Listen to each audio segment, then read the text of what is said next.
imprisonment of opposition leaders and failure to implement promised reforms. All the norm, according to critics anyway, in Ukraine. In fact, Reporters Without Borders says it is deeply worried. Ukraine even sliding 10 places in its press freedom ranking since last year alone. It's all adding up to stronger criticism from the US and from the EU, and making it less and less likely that Ukraine will be able to sign its dreamed-of association agreement with the EU as planned this autumn. Well, our correspondent Gulliver CRAGG has discovered that Ukraine's journalists are not taking the attacks on them lying down. May the 18th. Thugs attack 2 journalists as they cover a protest in central Kiev. The victims suspect their assailants had the ruling party's approval.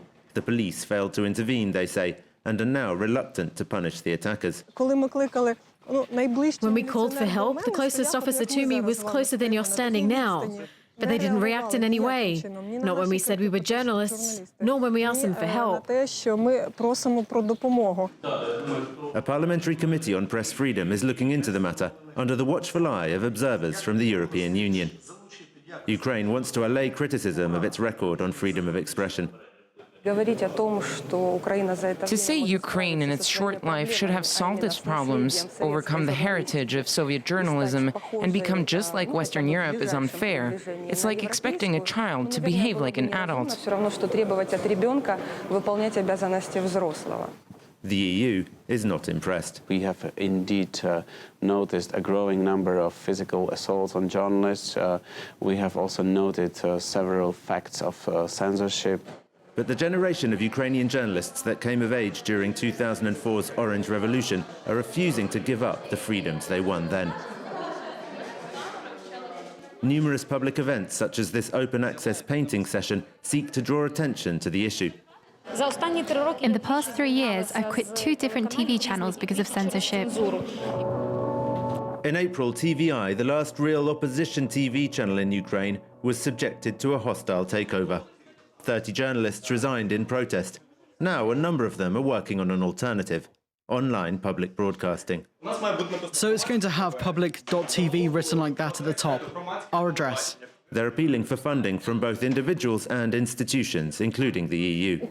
Ukraine needs something truly independent, and today the only way to do that is to be online and to be funded from a whole range of different sources, rather than having one single owner. One thing that really sticks in the craw of many Ukrainians is the opulence in which their president, Viktor Yanukovych, lives, and his secrecy about it. Did he earn this money? Of course not. He just stole it, and he knows how to build a palace. It's not normal. In this country, nothing's normal, though, so what can I say? Every country should be led by a competent leader who'll work for his people, not steal from them. These aerial shots are the only known pictures of the president's 140-hectare estate, Mezhihiria. They were shown at the end of a documentary looking into the mystery of its murky ownership.